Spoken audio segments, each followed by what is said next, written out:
Hello, this is page 1 of review worksheet for chapter 13, lessons 1 through 4. So these first 7 here are just converting from, most of them, from degrees to radians or radians to degrees. Number 1, actually you have to find in what quadrant the terminal side of this angle lies.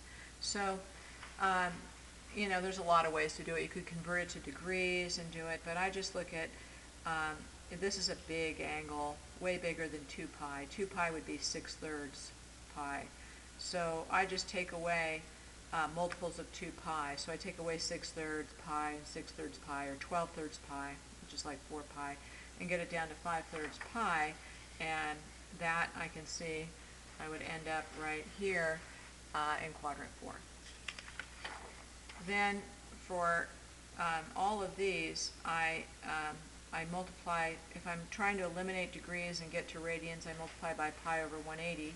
If I'm starting with radians and trying to eliminate those and end in degrees, I multiply by 180 degrees over pi. If I'm supposed to provide a decimal value instead of leaving pi as pi, then I substitute 3.1416, or I use the pi key on my calculator to get those. So all of the computations for these ones are shown. These 3, I'm supposed to go all the way to decimal, so that's where I enter the decimal approximation for pi. Number 8, the exact value of the sine of negative pi over 6. If I go to the unit circle and negative pi over 6 would open clockwise this way, it's same as a positive 11 pi over 6. Those are coterminal. So when I'm supposed to find the sine of that, then that is this value, the y value, or negative 1/2. And then the exact value of the cosine of pi over 3, well, I know pi goes all the way over to 180, so 1/3 of pi is up here. It's equivalent to like a 60-degree angle, and I'm supposed to find the cosine of that, and that would be 1/2, positive 1/2. In number 10 and 11, then I'm dealing with odd and even functions. So I'm asked if this function is even, odd, or neither, and show why. So for x, first of all, I'm going to put in a negative value. So I'm going to see, and then I'll simplify. So when I simplify, when I'm raising a negative base to an even power, it becomes a positive. And then this would be a positive x squared, so 2x squared plus 1. When I'm done simplifying it, I'll compare it to the original function, and I see, oh, it's the same.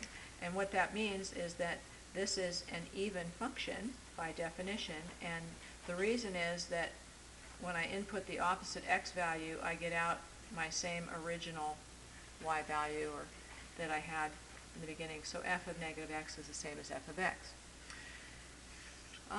In number 11, I've got this x times the cosine of x. And so this one, you got to know that cosine is itself an even function. It is the poster child of even functions. So, and I remember that's being multiplied by x. So I take, when I find f of negative x, I'm going to put in a negative x into the original function, so the cosine times the cosine of negative x. Now, because cosine is an even function, the cosine of the opposite of x will be the same as the cosine of x. Now, and that's being multiplied by a negative x in the front of it. So that's simplified, and when I look back up and compare that to the original function, this is a positive x times the cosine of x. This is a negative x times the cosine of x. So they are exactly opposite. That would make this an odd function because f of negative x is equal to the opposite of f of x, of the original function. Okay, number 12, I'm supposed to find the period of this function. So I look right here in front of the theta, that is b, so b is 2/3, and the period is always 2 pi over b, so that's 2 pi divided by 2/3, which is the same as 2 pi times 3/2, and so that is 3 pi. So the period is 3 pi. In number 13, b is right here, and this function is 1/2. So the period is 2 pi divided by 1/2, which is 2 pi times 2 or 4 pi. Number 14, okay, y equals f of x has a period of 6, then what does y equals f of 1/2 x have a period of? So let's just play with this a little and say that we know that the period, since we're focusing on a period, is 2 pi over b. So let's just say in this case it's 2 pi over some b. Let's just say 2 pi over x, and this happens to have a period of 6. So if I simplify this, it says that 2 pi then is equal to 6x.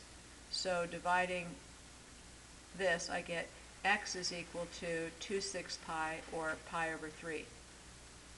So now if I'm going to take the period of half of pi over 3, so 1/2 of pi over 3 would be pi over 6. Okay, 1/6 of pi.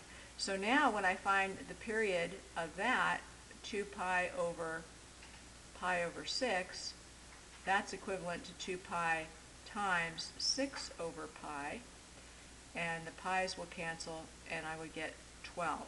So that's the idea that when b is half, that my period is going to double. This would be meaning that when b is a smaller value, it's a slower function, and it takes longer to roll out an entire period.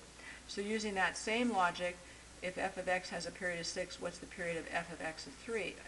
X over 3. So that's b is a third in here. So using what I did here, I would say, well, 1/3 of pi over 3, since we already determined in the problem above that x is pi over 3, is pi over 9.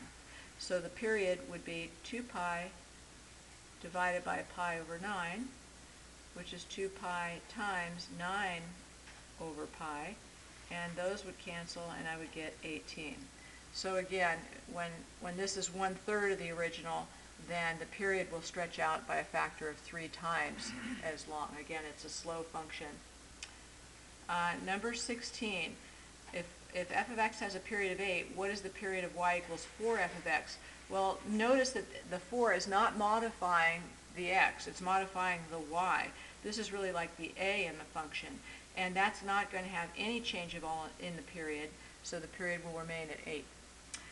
Number 17, we can look at the unit circle. As x increases from 0 to pi, what happens to the sine of x?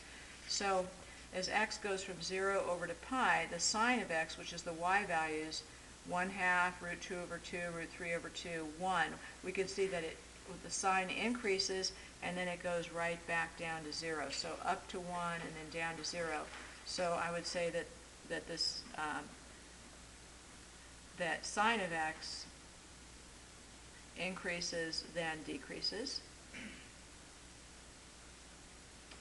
For number 18, I've got to find the amplitude. So I look here in the position of a, and a is -2. So the amplitude is the absolute value of a, so it's 2. And in number 19, a is right here. It's a +2, so the amplitude, again, is 2. So that kind of wraps it up on page 1 of this worksheet, and there's a video for each page, so you can look up those if you need to.